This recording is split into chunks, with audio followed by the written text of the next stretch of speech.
44 days. People are ready. Can it come any faster?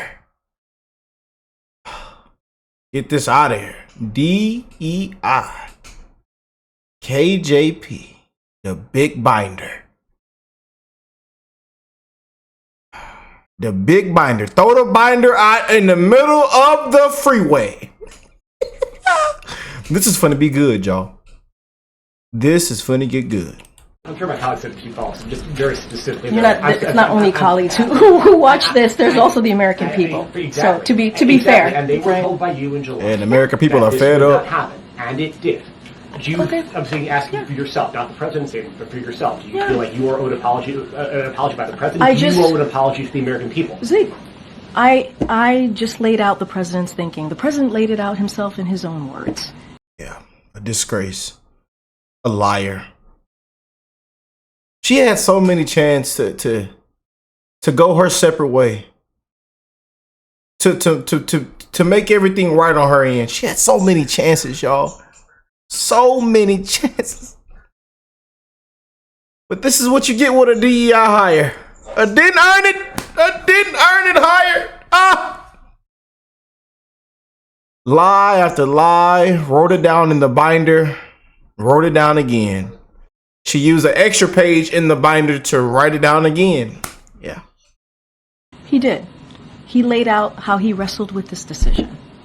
He said in his statement, as a president, as a father, he talked about how difficult it was to make this decision.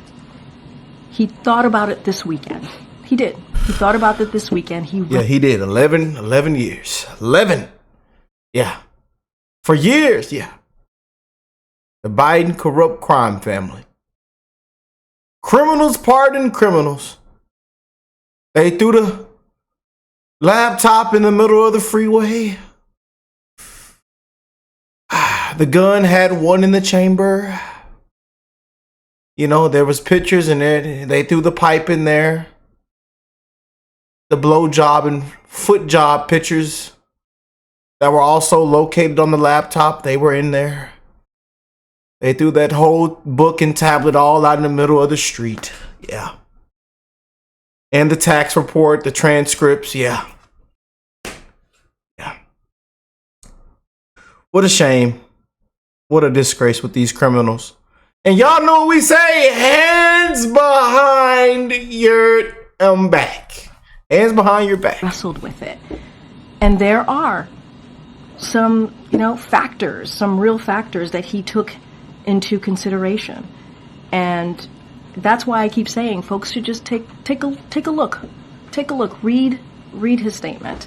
And I know what I said. I know what the president said. That is where we were at the time. That is where the president was at the time. I am his spokesperson. This weekend, he thought about it. He wrestled with it.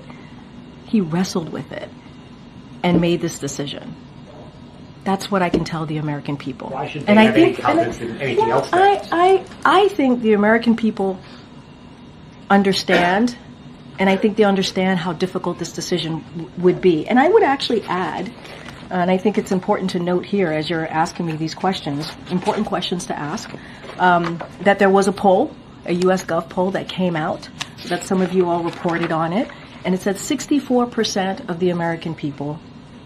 Couldn't wait to check this out, man. With this DEI hire, y'all, I call it the big binder, by far the worst press secretary ever. Might be the worst one ever that we might ever witness. Then again, I don't know. But by far the worst, but that's what you get with your DEI hires, DEI. And, the famous way we say it on the channel is didn't earn it, So, and a lot of them, especially, and a lot of them are Democrats, and they be drunk. And I say drunk entire inventory. They be drunk, drinking. Some of them drink and smoke. Cross-faded, Don't know where they at. Barely, just made it in the door. Just made it in somehow. Just made it in the door. And this is what you get. Can't be real. Can't, not authentic. Can't be honest. And that's what it's been, a bunch of lies, a Ponzi scheme, you know, fake news, propaganda, bias reporting, you know. Oh, the borders, we're doing such a great job at the border. Everything is safe and everything is not open. I mean, the border is, the economy is amazing. The Bidenomics is working.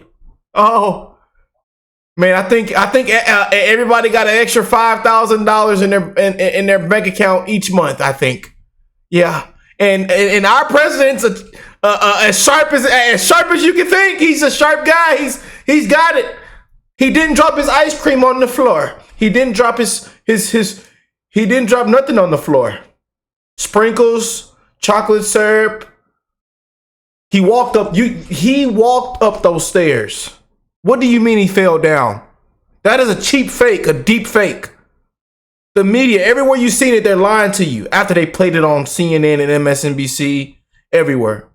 Yeah, that is a cheap fake. That is AI edited.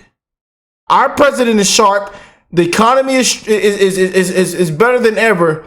I think it's better than any other president. I honestly think he should be on Mount Rushmore. Yeah. There it was, y'all. Yeah. Let's get into this, man. I love y'all, man. I just want to have fun with y'all tonight. We're gonna have fun on these videos, man. As bad as, because we're back, man. And in 44 days, it's time to get this ship and turn it around, patch it up, make it strong again. Because right now the ship has damn near sunk to the bottom, and we got to go and get that ship out the water. It's a very basic, direct question. Wait. Hold on. Wait a second. Eight times, or at least once, in regards to... What's up, guys? Your boy Benny. If you are ugly on the inside, you will eventually end up being extremely hideous on the outside. That's what's happening to Joe Biden. Joe Biden is seeing the end result of a life of... What's going on with Joe, man? What's going on, Paw? What's going on with Paw, y'all? And where the hell was he at today? He didn't go to Paris. They supposed to catch Joe in France, man. And y'all got Jill Biden got googly eyes sitting next to President Trump. What happened to Hitler? What happened to the dictator? What happened to the threat to democracy? What happened? Frauding the American taxpayer, living simply for himself, pardoning his dumbass son Hunter to protect himself. That's why the pardon goes back to the Burisma days in Ukraine. Joe Biden is a villain. I mean, he looks like he's about to be visited by 3 Christmas ghosts tonight, and he's ready to fire Bob Cratchit, right? Joe Biden is the personification of a twisted, wicked, and warped person who has regularly and without remorse lied to the American people so many times, but here's one off the top of the head. And have you ruled out a pardon for your son? Yes. He has overcome an addiction. Oh, have you ruled out a pardon for your son? Not just Joe Biden saying this, as he said many, many, many times, but also... When will the president pardon or commute his son if he's convicted? So I've answered this question before. It was asked of me not too long ago, a couple of weeks ago, and I was very clear, and I said no. No. The president would not pardon or... It's still a no. It will be a no. It is a no, and I don't have anything else to add. Will he pardon his son? No. Okay. Well, let's begin. No one is above the law, says Joe Biden. Interestingly, there is someone who's above the law for a very specific 11-year period of time. It's his damn degenerate sex pest son. On December 1st, 2024, President Joe Biden pardoned his son, Hunter Biden, for crimes covering 11 years of offenses against the United States he committed or may not have committed. So this proving that actually somebody is above the law. Great community note there. Here's the actual pardon itself. Guess what he claims? A politically weaponized Justice Department. Guess who is running the Justice Department? Him. These people are such bastards. Really, it's sick. You need an exorcist. You need like the world's largest dunk in holy water, the entire Washington, D.C. Like there's not enough, stakes and wooden stakes and silver bullets and, crosses, crucifixes and sunlight. You got to disaffect the entire place. It's such a sick place. Peter Doocy absolutely giddy today because I got a chance to ask Karine Jean-Pierre some questions. The face of a man who knows he's got to destroy Karine Jean-Pierre. And holy smokes, did the White House press secretary not call on Fox News or a number of other skeptical outlets during her first on-camera briefing. But let me tell you, Karine Jean-Pierre got destroyed anyway, as it tends to happen with all liars. So she went out of her way to not call on Fox or the New York Post or the Daily Mail or other people that might have like called her on her damn lies. But she ended up being completely roasted by corporate media. It makes you wonder how bad it would be if she had gone to Ducey. Amazing that they just don't call on him. I'm so excited for Trump to replace all these people with Joe Rogan podcasters. Here, we'll take a seat. We'll totally take a seat, right? Podcasters and influencers, people who actually have audience. Anyway, tip of the hat to the reporters that actually asked real questions today. Here we go. Understand that sentence. I think it's important. Yeah, is it sure. that the president believes in the justice system, except in some cases? He believes in the justice system. He believes the facts are. Obviously, I talked about the gun charges, what legal experts have said, former prosecutors have all agreed virtually no one would be criminally prosecuted for underlying factors of Hunter's case. I talked about the gun charges, I talked about the taxes, the tax cases, and there are other factors here, what Republicans have said, as they weren't going to let up. I talked about the upcoming sentencing and what Hunter and his family have been through. I talked about the appointees by the incoming president on law enforcement positions, and he wrestled with it. He did. And I also talked about what Jim Clyburn said. So you're asking me about an apology, but Jim Clyburn said himself in a conversation that he had with the president just 2 weeks ago, the president said, the president was reticent when he encouraged the president. When he himself, Jim Clyburn, encouraged the president to move forward with it, Congressman Clyburn, the president, responded to him by saying he was reticent. And so this was not an easy decision. It wasn't. It wasn't an easy decision. It was a lot of circumstances here.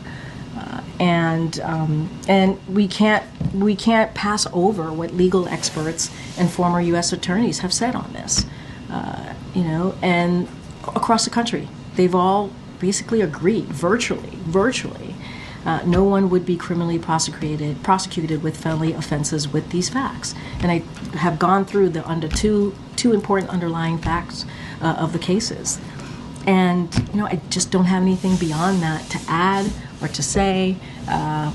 I've laid out our thought process. The president has laid out his thought process, and we've talked about the case. We've talked about his thinking, and I just don't have anything beyond that. The next time that the president says he will or won't do something, why should the American people believe him? I answered that question. I don't have anything else to add. I answered the question. A disgrace. I answered the question. A disgrace. You're a disgrace, ma'am. DEI. Didn't earn it. You should have never been there. Oh, and matter of fact, 81 million votes. I'm sorry, y'all. I'm sorry for the outburst. I apologize. I got worked up. I'm sorry, y'all. Yeah. I can't speak to you understanding the question or not, or my answer or not on this. I don't have anything else to say. I get into hypotheticals from here. And then a different part of the question. In your first briefing here, as press secretary, you committed to speaking to the American people, and I quote, in a transparent way, in a truthful way, and an honest way. Yes. And then in July, here at this podium, you were asked about the president pardoning his son, and he said, it's a no, it will be a no, it's a no. Yes, and that is so exactly right. Of the president's son and that pardon, it became a yes. I'm wondering if you would like to explain to us, the American people, really why the information that you provided turned out not to be true. And I answered this question on Monday. We spent about 30 minutes on this, almost 30 minutes, roughly 30 minutes on this particular issue. And I'm just going to reiterate what I said on Air Force One to your colleagues when I did the gaggle. And look, if you look at his statement, it's pretty comprehensive. The statement that he put out on Sunday when he made this decision to pardon his son, Hunter Biden. It's in his own voice. I think it takes you through his thinking. And he did. He wrestled with this. And again, he said in his statement, in his own voice, that he made that decision this past weekend. And the fact is, when you think about how the president got to this decision, circumstances have changed. They have. And a couple of things. And Circumstances have changed. I said this on Monday as well. Republicans said they weren't going to let up, weren't going to stop. Recently announced Trump appointees for law enforcement have said on the campaign that they were out for retribution, and I think we should believe their words, right? We should believe what they say. The sentencing was coming up, as you all know. There was a sentencing coming up, and the president said this in his statement, that Hunter and his family had been through enough. Enough is enough. And he wrestled with these circumstances, these changing circumstances ultimately. And the combination of that, the president changing his mind and issuing, certainly led to the president changing his mind and issuing this pardon. The president just got back from a multi-day trip to Angola, where he engaged the press, I think literally one time, just to quickly confirm that he was getting briefed on the situation in Korea. Yep. His last foreign trip, it was 6 days in South America. As you know, he didn't engage reporters during that trip. After that last trip, he told us in this briefing room that he believes in the value of engaging the press. He enjoys it, you said. He will continue to engage reporters. There will be opportunities to talk to him. So why is it that he is avoiding reporters? Look, we still have 45 days left in this administration. The president does. He does believe in the freedom of the press, right? He believes in that. I think we have shown in the last 4 years bringing back the norms of engaging with all of you. We have respected that process. I hope you guys think that we've tried to do the best that we can to do that. And the president he really does enjoy having a back and forth. And when the president, and I do want to say, he did take a moment to have a back and forth with all of you when he was in Nantucket with some of your colleagues who traveled with him. He did take some questions there, so it's not like he hasn't taken questions at all. He did have he did do a gaggle when he was in Nantucket around the holiday and took some questions. And so he'll continue to do that. And look, he was really focused, and many of you who've asked me this question, he was focused on his last ACONUS. He had the G20, the last G20. He had APEC, which was all incredibly important. Wanted to focus on his engagement with leaders, heads of states. He did that. The trip to Africa, as you all know, was a promise that he wanted to keep, and it was a great trip with very substantive discussions, and we were able, again, to President to show his global leadership. And so I would say to all of you, you certainly will hear from him in the next 45 days. Do you consider it upholding norms for the president to basically not engage the press in at least 2 back-to-back? What I would say is upholding norms is what we have been able to do in the last 4 years, and I would encourage folks to look at the 4 years more broadly, and what the president has been able to do and what the president has engaged with all of you. And again, I would say, especially from here, we have always respected and want to continue to respect the freedom of the press and have a healthy back and forth.